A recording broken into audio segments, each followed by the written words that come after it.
Irmãos, eu fiquei pensando acerca do que compartilhar com vocês hoje à noite. O pastor Henrique falou no início acerca de missões, e é óbvio que quando você está diante de um missionário, diante de um pastor missionário, você se espera dele que ele vá certamente falar sobre isso. Mas hoje à tarde eu estava considerando um texto que algum tempo atrás preguei em uma igreja, o texto de Atos, capítulo 20, e eu quero conversar com vocês a respeito desse tema, o percurso de uma igreja, a trajetória de uma igreja, e eu sei que a Igreja Presbiteriana da Floresta tem feito um percurso. E o apóstolo Paulo também, durante a sua estada na cidade de Éfeso, eu não vou detalhar muitas coisas para vocês a respeito do contexto, porque certamente vocês já leram e sabem sobre isso, mas durante a sua estada em Éfeso, Paulo trabalhou intensamente para fortalecer, consolidar e ver aquela igreja expandir, e de fato ela pôde expandir. De fato, através dela, muitas igrejas foram plantadas. E numa ocasião, Paulo precisou se despedir daqueles irmãos. E representando aqueles irmãos estava um grupo de líderes, um grupo de presbíteros ali com eles. E ele vai transmitir uma mensagem para aqueles irmãos que certamente deveria ser repassada para a igreja de Éfeso, melhor dizendo, deveria ser vivenciada por eles, de forma tão intensa, de forma tão precisa. E essa é a mensagem que eu quero deixar com vocês também hoje à noite. Eu creio que na expectativa de que a igreja de Éfeso, e com exclusividade seus líderes, que dariam continuidade ao percurso iniciado, o apóstolo Paulo se despede, salientando algumas verdades que serviria para encorajá-los e desafiá-los a prosseguir o percurso. E essa é a minha intenção hoje à noite. Pela graça de Deus, desafiar o seu coração, para que você continue encorajado a prosseguir no percurso que o Senhor tem confiado a nós. Então eu quero trazer algumas verdades deste tema. A primeira coisa, irmãos, é as ameaças e perseguições não o impediram de servir e cumprir a missão. Olha o que temos em Atos capítulo 20, verso 18 e verso 19.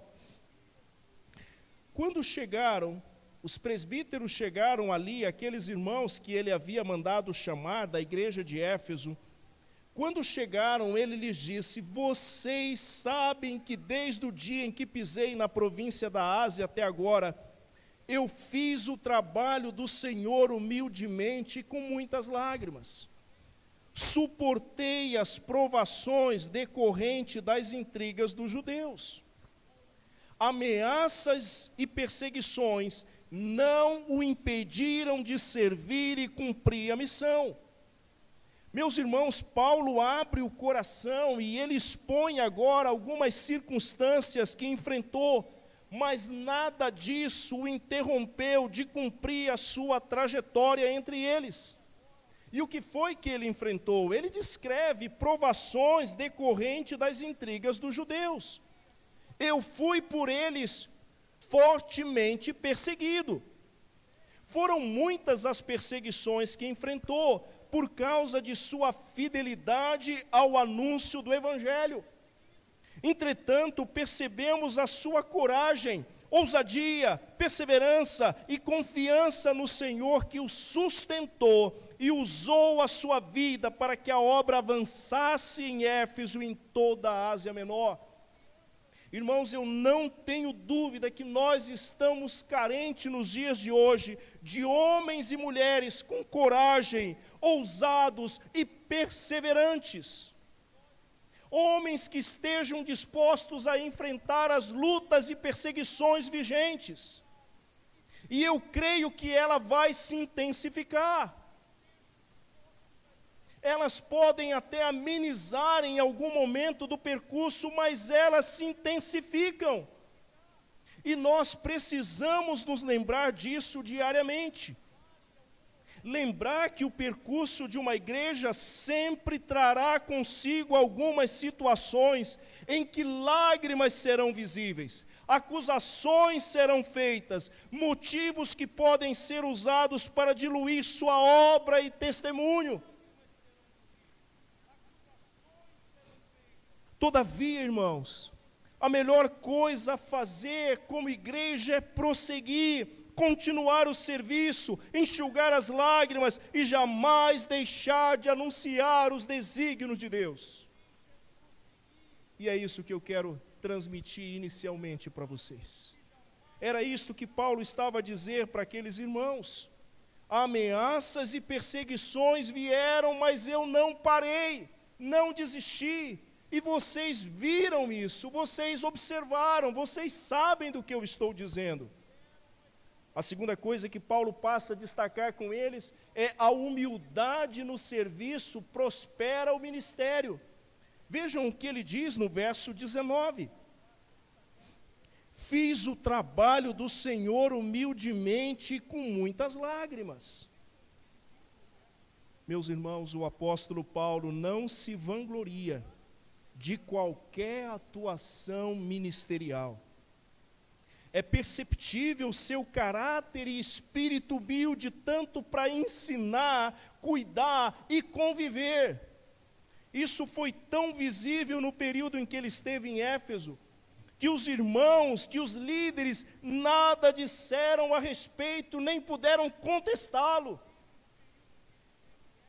Porque era grande esse caráter humilde que ele evidenciava para servir ao Senhor. E esse testemunho, irmãos, deveria ser o marco e a trajetória da igreja de Éfeso. Que quando ele escreve a sua carta à igreja de Éfeso, no capítulo 4, no versículo 2, ele diz: com toda a humildade e mansidão, suportando-vos uns aos outros em amor. Se vocês abrirem mão disto, haverá uma ruína na vida da igreja. Irmãos, pois a obra de Deus não compactua com orgulho, muito menos com a ambição desenfreada de tornar o seu ministério célebre e notório. Eu tenho observado algumas pessoas que estão em busca disso, e nos últimos dias, com a expansão do virtual, muitas pessoas estão em busca dessa projeção. E eles têm dito: nós queremos que todos agora passem a nos conhecer.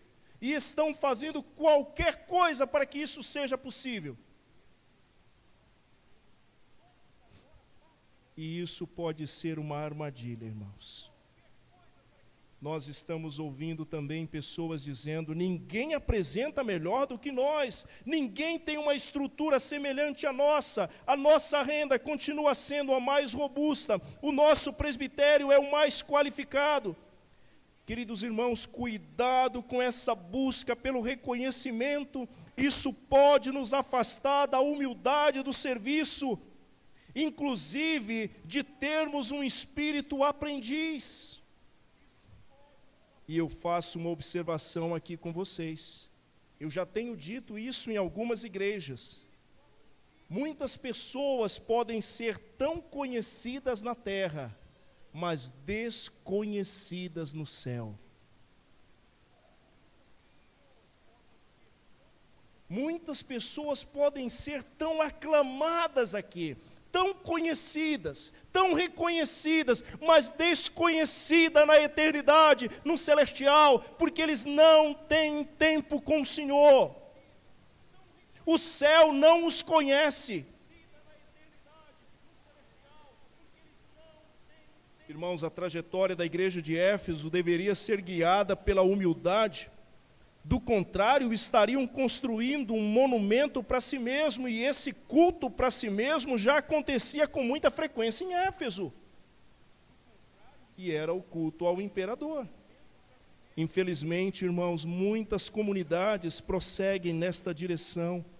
Tudo que fazem é para si mesmos, seus olhos continuam individualistas, suas ações evidenciam o narcisismo. A perspectiva que os conduz visa somente o seu reduto, e com isso a humildade é afastada e o percurso é refeito. Irmãos, eu espero que nesta ocasião, que nessa noite, nós possamos ter condições de avaliar o nosso envolvimento.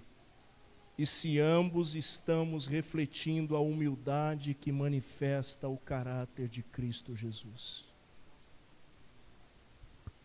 Em terceiro lugar, o anúncio do Evangelho não foi postergado pelo apóstolo Paulo.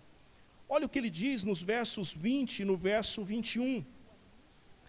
E jamais deixei de dizer a vocês o que precisavam ouvir. Seja publicamente, seja em seus lares, anunciei uma única mensagem tanto para judeus como para gregos. E qual era a mensagem que ele anunciava? É necessário que se arrependam, se voltem para Deus e tenham fé em nosso Senhor Jesus. O anúncio do Evangelho não foi menosprezado, esquecido por ele. Ele é alguém comprometido com a fidelidade que o Evangelho exige. O conteúdo anunciado por ele nunca sofreu alteração. Os lugares onde esteve, as circunstâncias vivenciadas, nunca silenciaram a sua voz. E diante desta pandemia, infelizmente, muitos silenciaram a sua voz. Muitos deixaram de testemunhar. Quem dependia do ajuntamento solene da congregação enfraqueceu.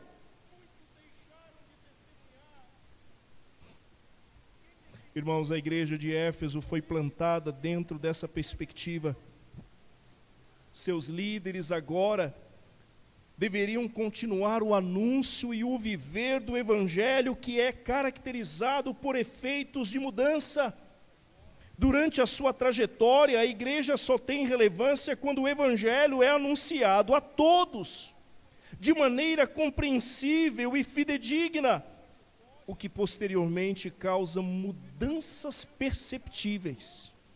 E quando o Evangelho chega entre um povo, o Evangelho vai causar mudança na cultura, no viver, no proceder. E essas mudanças serão perceptíveis e notórias. Irmãos, eu creio que uma das características desta igreja, da Igreja Presbiteriana da Floresta, é a sua fidelidade e comprometimento com a proclamação do Evangelho, que visa o alcance de todos. E ao chegar aqui hoje à noite, fui abordado pelo pastor Henrique, que já demonstra sua preocupação e atenção com a evangelização dos povos indígenas, percebendo que não há missionários presbiterianos nessa região. Olha a percepção dele. Irmãos, postergar o anúncio do Evangelho é deixar de cumprir a missão. Uma outra verdade que trago para vocês é que a voz do Espírito Santo é imprescindível na continuidade do percurso. Versículo 22 e versículo 23, o apóstolo Paulo diz: agora, impelido pelo Espírito, vou a Jerusalém. Não sei o que me espera ali, senão que o Espírito Santo me diz em todas as cidades que tenho pela frente prisão e sofrimento. A voz do Espírito Santo, queridos irmãos, é fundamental no percurso que Paulo realiza. É ela quem norteia seu ministério e assegura que o caminho seria espinhoso e cheio de cadeias e tribulações. Paulo garante que o Espírito já lhe orientou. É isso mesmo, não existe equívoco. A sua voz já me concede condições de preparação e entrega. E quando você lê em Atos capítulo 19, versículo 21, Paulo diz, depois disso, Paulo se sentiu impelido pelo Espírito a passar pela Macedônia e Acaia antes de ir a Jerusalém. E de lá devo prosseguir para Roma. A voz do Espírito deve ter prioridade na trajetória de uma igreja. A sua convivência com Ele deve ser estreita. Ouvir suas diretrizes só será possível quando Ele, neste percurso, permanecer na linha de frente. E o que nós queremos como igreja é a direção do Espírito Santo de Deus. Queremos ter esta capacidade de ouvir a sua voz, a sua direção, de sermos guiados e sustentados tão somente pela voz do Espírito Santo de Deus. Em meio a uma cultura de multitarefas e de muitas vozes e narrativas que procuram afastar a igreja e silenciar a sua mensagem, é preciso, meus irmãos, conceder a primazia para uma voz, que é a melhor voz a ser ouvida, a voz do Espírito de Deus, que nos fala de forma tão clara, através da sua palavra. Uma quinta verdade que destaco com vocês é esse viver com propósito. Paulo faz um percurso que vale a pena. E agora, no versículo 24, esse texto tão conhecido, ele vai dizer: mas minha vida não vale coisa alguma para mim, a menos que eu a use para completar minha carreira e a missão que me foi confiada pelo Senhor Jesus. E qual é essa missão? Ele diz: dar testemunho das boas novas da graça de Deus. Vejam que Paulo não está menosprezando o seu viver, mas se este viver não corresponde com o propósito, ele não é digno de ser vivido. Por isso Paulo faz questão de usá-lo para que o alvo seja alcançado. E o alvo aqui é dar testemunho das boas novas, fazer que todos com os quais me encontrem tomem conhecimento da extraordinária graça de Deus. Infelizmente, meus irmãos, inúmeras igrejas caminham sem direção. Até mesmo quando vão fazer algo, elas não sabem o que estão fazendo, e alguns dizem: é costume nosso. Mas qual é a finalidade disso? O propósito, por exemplo, não é discutido, porque não se tem propósito. Uma vez que nós sabemos que o propósito é glorificar a Deus, uma vez que nós sabemos que o propósito é pregar o Evangelho, é assim que devemos viver, de forma tão intensa, para que esta missão seja cumprida. Isto é um viver com propósito. A igreja de Éfeso estava visualizando e aprendendo que, semelhantemente ao apóstolo Paulo, a sua trajetória tem um alvo a ser atingido. E o alvo é testemunhar o Evangelho da graça de Deus. Meus irmãos, que em nossa trajetória como igreja, o alvo não seja desvirtuado. Em sexto lugar, quero destacar com vocês o fato da fidelidade na missão. Versículo 25 até o verso 27. Agora sei que nenhum de vocês a quem anunciei o reino me verá outra vez. Por isso declaro hoje que se alguém se perder, não será por minha culpa, pois não deixei de anunciar tudo o que Deus quer que vocês saibam. Todos com quem Paulo teve contato não ficaram sem ouvir ou mesmo visualizar o Evangelho em seu viver. Por isso ele fala de forma tão enfática: jamais deixei de anunciar tudo o que Deus quer que vocês saibam. Irmãos, isso é característico do ministério do apóstolo Paulo. As circunstâncias nunca foram obstáculos para que alguém deixasse de ouvir o Evangelho através da sua vida. Vocês lembram quando ele estava preso em Roma, inclusive algemado, sob os cuidados do imperador? 2 soldados da guarda pretoriana eram algemados a ele em 3 turnos por dia, durante 2 anos. E esses guardas faziam parte de um grupo de elite. Eram 16 mil soldados ali de escolta. Gente que tinha trânsito livre no palácio e influência política no império. Mas nesses 2 anos, Paulo estava com as mãos presas, mas os seus lábios estavam livres para testemunhar de Cristo Jesus. Louvado seja Deus. Queridos irmãos, sejamos tomados por esta fidelidade também, de viver, de anunciar, de propagar o Evangelho, de cumprir essa missão. Vejam que Paulo ganhou muitas pessoas para Cristo, inclusive aqueles que estavam em sua volta. Quando ele escreve a sua carta aos Filipenses, ele diz: os santos vos saúdam, especialmente os da casa de César. Aqueles ali já tinham sido alcançados por ele. Escute isso, irmãos: no sofrimento os filhos de Deus podem testemunhar e colher muitos frutos para a glória de Deus. No sofrimento, os filhos de Deus podem testemunhar e colher muitos frutos para a glória do Senhor.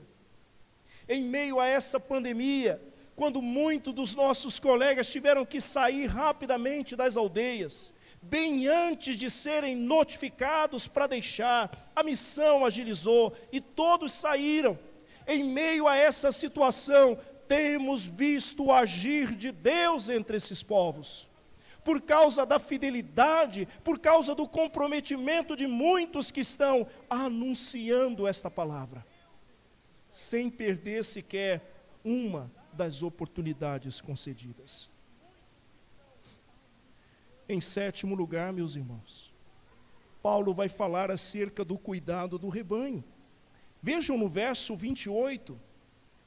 Portanto, cuidem de si mesmo e do rebanho sobre o qual o Espírito Santo os colocou como bispos, a fim de pastorearem sua igreja comprada com seu próprio sangue.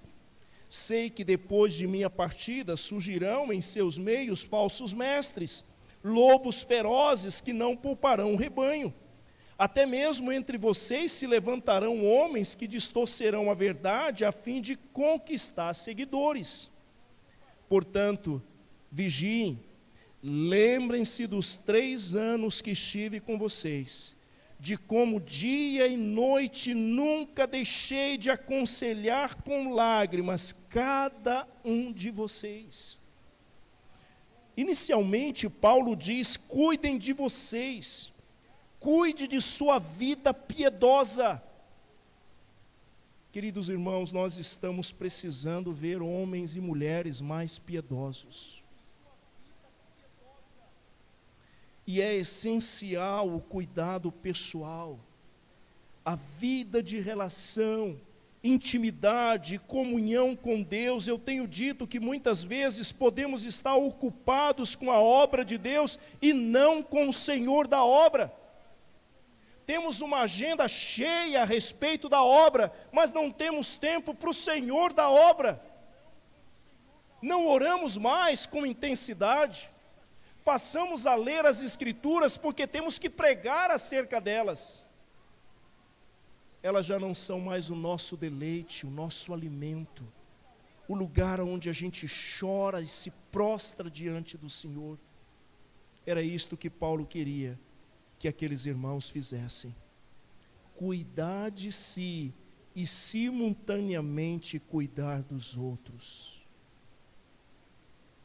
Como é que está a sua vida com Deus? Sua vida devocional, sua vida de leitura da palavra, de oração, momento a sós com o Senhor. Como está isso? Em oitavo lugar, irmãos, sejam edificados e norteados pela palavra de Deus. Olha o que ele diz no verso 32. E agora eu os entrego a Deus e a mensagem de sua graça que pode edificá-los e dar-lhes uma herança junto com todos que ele separou para si.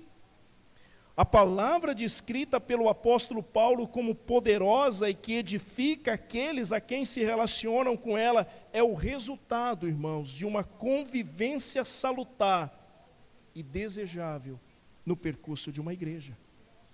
Somente a palavra pode ocasionar reais mudanças em sua vida, na sua família e no seu ministério. Uma igreja que omite a relevância da palavra em sua trajetória ficará enfraquecida e perderá a oportunidade de testemunhar a sua identidade, o seu propósito e a sua visão. Paulo desejava que aqueles irmãos fossem edificados e norteados pela palavra de Deus. Em nono lugar, e caminhando para o final, exemplo de honestidade no trabalho. A partir do verso 33, Paulo passa a dizer: jamais cobicei a prata, o ouro ou as roupas de alguém. Vocês sabem que estas minhas mãos trabalharam para prover as minhas necessidades e as dos que estavam comigo. Fui exemplo constante de como podemos, com um trabalho árduo, ajudar os necessitados. Lembrando as palavras do Senhor Jesus, a bênção maior em dar do que em receber. Meus irmãos, o testemunho pessoal do apóstolo Paulo, e esse testemunho agora ele se repete nessa despedida, e desta vez ele afirma que todo o seu envolvimento com a obra nunca foi motivado pelo recurso financeiro. E ele fala claramente: jamais cobicei a prata, o ouro e as roupas de alguém. O apóstolo Paulo tinha bastante afinidade com o trabalho. E em algumas ocasiões ele preferiu ser o provedor das suas necessidades e até mesmo daqueles que com ele estavam. Por isso ele era um exemplo constante de honestidade e trabalho para aqueles irmãos. Em último lugar, oração e afetividade. Olha o que acontece agora. No verso 36, quando Paulo terminou de falar, ajoelhou-se e orou com eles. Todos choraram muito enquanto se despediam dele com abraços e beijos. O que mais os entristeceu foi ele ter dito que nunca mais o veriam. Então eles o acompanharam até o navio. Os líderes da igreja de Éfeso foram literalmente influenciados pelo testemunho e exemplo de Paulo. Agora, mais do que nunca, os seus corações são confrontados e ao mesmo tempo aquecidos por uma graça que envolve sentimento, cordialidade, afetividade e fortalecimento do convívio que por razões adversas será desfeito, mas jamais interrompido do coração e da lembrança de que esses dias, de que esses anos que ele passou ali, foram memoráveis, saudáveis e de aprendizado mútuo. Ontem tivemos a oportunidade de jantar com 3 famílias representadas. E por 3 momentos já temos feito isso das vezes que viemos aqui. E uma dessas famílias disse: pastor, foi o Senhor quem nos ensinou isto. E nós vimos através da sua vida e do seu ministério a consolidação de relacionamentos. E a gente precisa, meus irmãos, resgatar isto também. Eu sei que nós estamos vivendo um tempo diferente, difícil. Mas eu gostei muito do que disse um médico outro dia. Ele falou, contexto é para distanciar, não é para se isolar.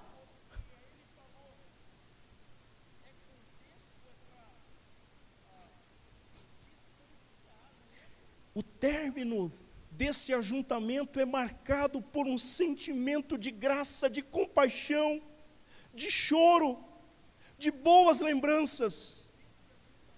E eu gostaria que a gente resgatasse isso também nos nossos ajuntamentos, brevemente, nas nossas reuniões, até mesmo de liderança.